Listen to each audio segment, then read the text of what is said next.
Hello student, good morning to everyone. हम लोग पीछे पढ़ रहे थे क्या, रिप्रोडक्शन चैप्टर के बारे में पढ़ रहे थे क्लास 10 के लिए। और उसी में आगे आज हम लोग पढ़ेंगे एसेक्सुअल मोड ऑफ रिप्रोडक्शन के बारे में पढ़ेंगे, है ना। एसेक्सुअल मोड ऑफ रिप्रोडक्शन में सबसे पहला वर्ड जो आता है वो फिजन होता है ना। तो फिजन में कोई भी ऑर्गेनिज्म क्या कर रहा है, अपने बॉडी को 2 पार्ट या मोर देन 2 पार्ट्स में डिवाइड करता है। इसी को क्या कहा जाता है, फिजन कहा जाता है ना। ऑर्गेनिज्म क्या करेगा कि parental organism divide their body into 2 और मोर पार्ट, है ना। इस मोड में हम जो जान रहे हैं कि एसेक्सुअल मोड ऑफ रिप्रोडक्शन है। तो एसेक्सुअल मोड ऑफ रिप्रोडक्शन में सिंगल पेरेंट ही एबल होता है नए ऑर्गेनिज्म को बर्थ करने में। तो यहाँ पर जो हो रहा है कि फिजन में सिंगल पेरेंट जो है वो अपने बॉडी को या तो 2 या उससे ज्यादा पार्ट में डिवाइड करता है। तो इसका सबसे फर्स्ट पार्ट जो है वो है बाइनरी फिजन, है ना। बाइनरी फिजन में क्या है कि single organism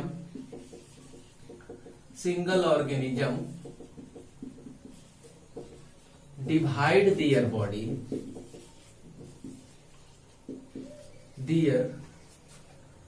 body into 2 equal halves, है ना। इसमें कोई भी ऑर्गेनिज्म क्या करता है, अपने बॉडी को 2 इक्वल हाल्व्स में डिवाइड करने का काम करता है। सिंगल पेरेंट्स जो है अपने बॉडी को क्या करेगा, 2 इक्वल पार्ट में डिवाइड करेगा। इसका एग्जांपल में हम लोग देखते हैं, बहुत सारा है। अमीबा है, पैरामीशियम है, अमीबा पैरामीशियम, है ना। इसके अलावा हाइड्रा आपका है, बहुत सारे प्रोटोजोअन्स है, ग्रीन एल्गी है, ये सब आते हैं बाइनरी फिजन को परफॉर्म करते हैं। तो यहाँ पर हम लोग एग्जाम्पल देखते हैं अमीबा का।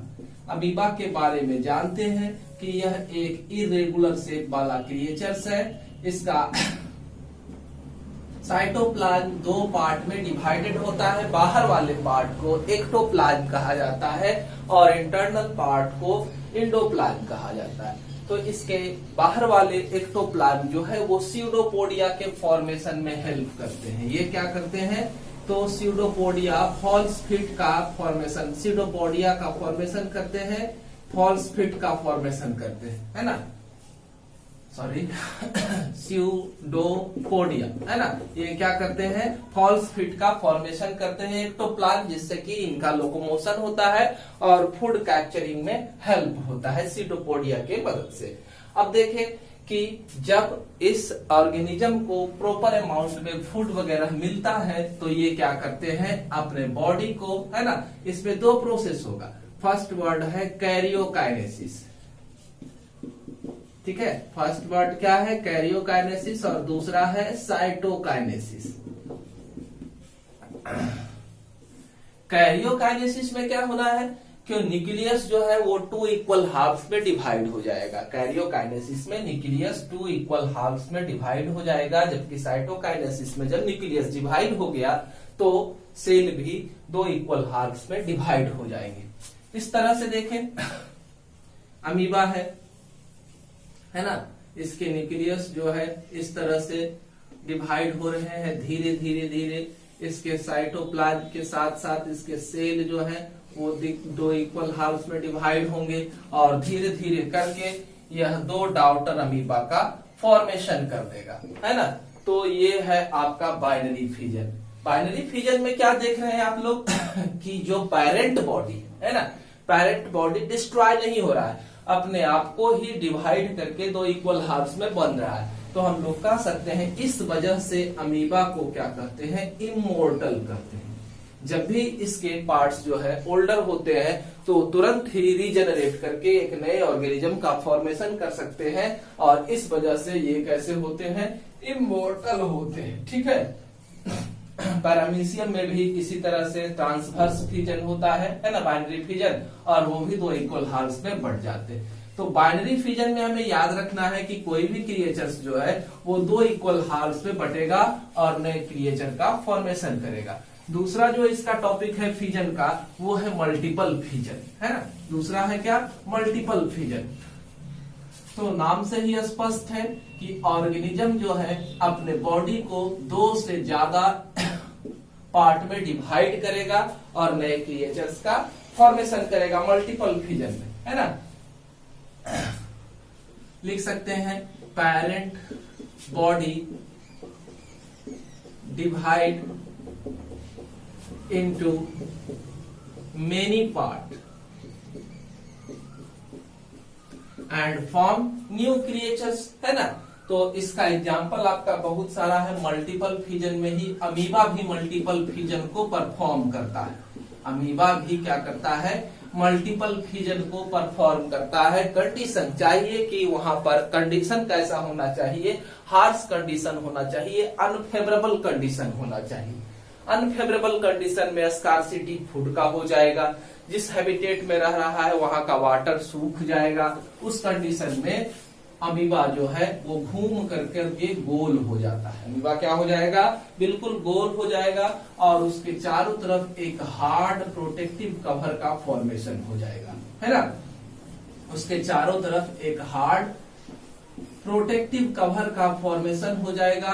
इस कवर को क्या कहते हैं, सिस्ट कहा जाता है। इस कवर को क्या कहते हैं, सिस्ट कहते हैं। और इस दरमियान अमीबा के अंदर के न्यूक्लियस जो है वो कंटिन्यूअसली डिवाइड होते रहेंगे। अमीबा के न्यूक्लियस जो है वो कंटिन्यूअसली डिवाइड होते रहेंगे और जैसे ही मेटाबॉलिक रेट स्लो हो जाएगा, सिर्फ न्यूक्लियस डिवाइड होते रहेगा कंटिन्यूअसली, है ना। और जैसे ही फेवरेबल कंडीशन फिर इन्हें मिलेगा, फेवरेबल कंडीशन में अमीबा जो है वो ब्रस्ट कर जाएगा, सिस्ट फट जाएगा, अमीबा फट जाएगा और इसके सारे न्यूक्लियस जो है वह बाहर स्कैटर्ड हो जाएंगे और वो फिर से एक नए ऑर्गेनिज्म का फॉर्मेशन कर लेंगे, है ना।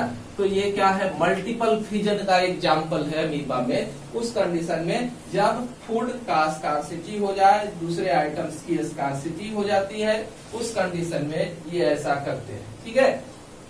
तो मल्टीपल फिजन हम लोगों ने अमीबा में देखा। अब देखते हैं और भी दूसरे क्रिएचर्स में। जैसे कुछ ऑर्गेनिज्म में क्या होता है, फ्रेगमेंटेशन होता है। उनके बॉडी ही ढेर सारे फ्रेगमेंट्स में टूट जाते हैं, है ना। क्या होता है, फ्रेगमेंटेशन होता है।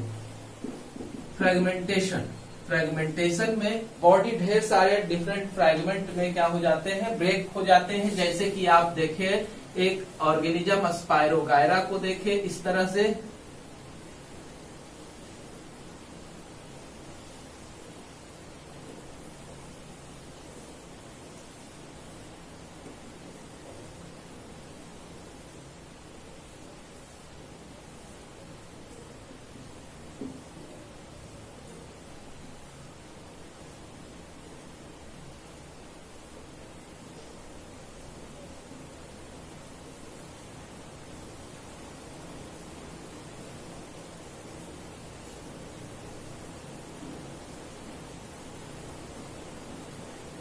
ठीक है। ये रिबन शेप, इसमें क्लोरोप्लास्ट प्रेजेंट होता है।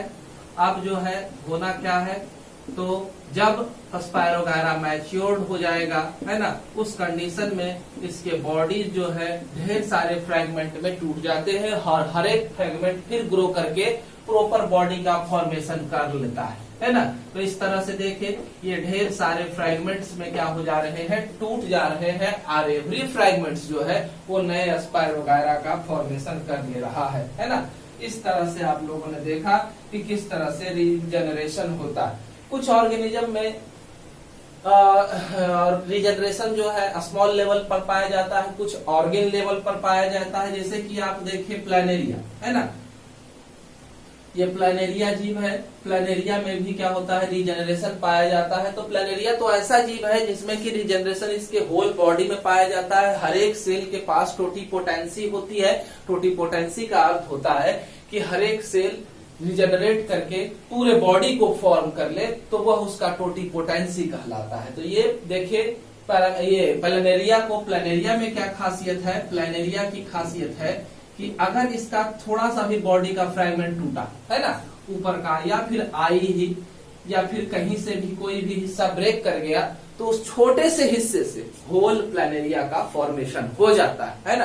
तो इसमें रीजनरेशन कैपेसिटी पाई जाती है, और रीजनरेशन के द्वारा ये, फ्रेगमेंटेशन नहीं, रीजनरेशन के द्वारा ये क्या करेगा, अपने पूरे बॉडी का फॉर्मेशन कर लेगा। तो ये एक रीजनरेशन का टॉपिक है ना। वो भी कहाँ आता है, सेक्सुअल मोड ऑफ रिप्रोडक्शन में ही आता है। रीजनरेशन में नए नए पार्ट्स बन जाते हैं। प्लानेरिया हो गया, इसमें पूरा बॉडी है ना, टोटिपोटेंसी को रखता है। उसी तरह से हाइड्रा में भी पाया जाता है क्या, तो रीजनरेशन की क्षमता पाई जाती है, और ये भी क्या कर सकते हैं, रीजनरेट कर सकते हैं, है ना, पूरे बॉडी का फॉर्मेशन कर सकते हैं। ठीक है, तो हम लोगों ने फ्रेगमेंटेशन को देखा और रीजनरेशन को देखा कि रीजनरेशन में बॉडी का स्मॉल सेगमेंट भी पूरे बॉडी का फॉर्मेशन कर सकता है ना। क्या है, रीजनरेशन। ठीक है, रीजनरेशन में हम लोगों ने इतना देखा। ठीक है, फ्रेगमेंटेशन में बॉडी ढेर सारे फ्रेगमेंट में टूटते थे, और रीजनरेशन में क्या होता था कि बॉडी के डिफरेंट पार्ट्स जो है वो नए बॉडी को फॉर्म कर सकते थे। दोनों डिफरेंट है ना, लेकिन काम एक ही हो रहा है, नए ऑर्गेनिज्म का फॉर्मेशन हो रहा है। तो ये रीजनरेशन और फ्रेगमेंटेशन में थोड़ा सा डिफरेंस है, इसलिए साथ साथ बताते निकले इसको कि कहीं कंफ्यूजन ना हो। ठीक है, अब आगे हम लोग देखते हैं एक प्रोसेस जो है वो बॉडिंग कहलाता है ना। क्या कहलाता है, बॉडिंग कहलाता है। बॉडिंग में क्या होता है कि बॉडिंग, अगला प्रोसेस जो है वो क्या है, बॉडिंग है। तो कह सकते हैं कि body get a small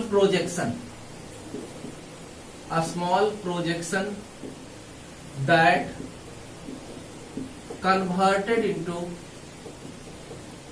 converted into new organism, है ना। बॉडी के ऊपर ढेर सारा छोटा छोटा प्रोजेक्शन निकलेगा, और वो प्रोजेक्शन जो है वो नए ऑर्गेनिज्म का फॉर्मेशन कर सकता है। तो बॉडिंग दो तरह के हो सकते हैं, एक तो एक्सटर्नल हो सकते हैं, बॉडी के बाहरी हिस्से में हो सकता है अपीयर, और एक होता है इंटरनल, है ना। इंटरनल बॉडिंग भी होता है, शरीर के अंदर ही जो होते हैं बर्ड्स का फॉर्मेशन होते हैं, और उससे नए ऑर्गेनिज्म का फॉर्मेशन हो जाएगा। ठीक है, तो पहले हम लोग एक्सटर्नल को देखते हैं, जैसे कि हाइड्रा को देखते हैं। हाइड्रा एक्वेटिक क्रिएचर्स है, मल्टी सेलुलर है ना। टिश्यू का लेवल फॉर्मेशन नहीं हुआ है, और इसका बॉडी इस तरह से है, मल्टी सेलुलर है। अलग अलग सेल्स जो है अलग अलग फंक्शन के लिए परफॉर्म होते हैं। लोकोमोशन के लिए इसके ऊपर जो टेंटिकल्स पाया जाता है, इसी के द्वारा ये क्या करते हैं, लोकोमोट करते हैं। तो ये जब फूड वगैरह को लेकर के मैच्योर्ड हो जाते हैं, तो मैच्योर्ड होने के बाद क्या होता है, मैच्योर्ड होने के बाद इनके बॉडी के ऊपर इस तरह से एक आउट ग्रोथ निकलता है ना। धीरे धीरे इस आउट ग्रोथ में न्यूक्लियस मिल जाता है, फिर धीरे धीरे इस तरह से टेंटिकल का फॉर्मेशन हो जाता है, और फिर ये अपने पेरेंट बॉडी से क्या हो सकते हैं, स्वतंत्र हो सकते हैं, है ना। दो हाइड्रा का फॉर्मेशन कर सकते हैं। बर्ड्स की संख्या 1, 2 या उससे ज्यादा हो सकती है ना। हो सकता है यहाँ पर और भी बर्ड्स निकले इस तरह से, और इस तरह से ढेर सारे नए क्रिएचर्स का फॉर्मेशन हो जाए हाइड्रा से। तो ये बर्डिंग का एग्जाम्पल है। बर्डिंग में इस तरह से होता है। अब इंटरनल बॉडिंग को देखें तो इंटरनल बॉडी स्पंज में देखने को मिलता है। स्पंज में इस बॉडिंग को गेमुल्स फॉर्मेशन भी कहा जाता है ना। क्या कहते हैं, गेमुल्स फॉर्मेशन कहते हैं। स्पंज में इसके फॉर्मेशन को क्या कहा जाता है, गेमुल्स फॉर्मेशन कहते हैं। गेमुल्स फॉर्मेशन में क्या होता है कि हार्श कंडीशन में, ऐसे तो स्पंज अलग अलग शेप साइज का होता है, इस तरह का भी हो सकता है ना। तो लेकिन हार्श कंडीशन में यह स्पंज जो है वो इस तरह से राउंड शेप ले लेता है। राउंड शेप लेने के बाद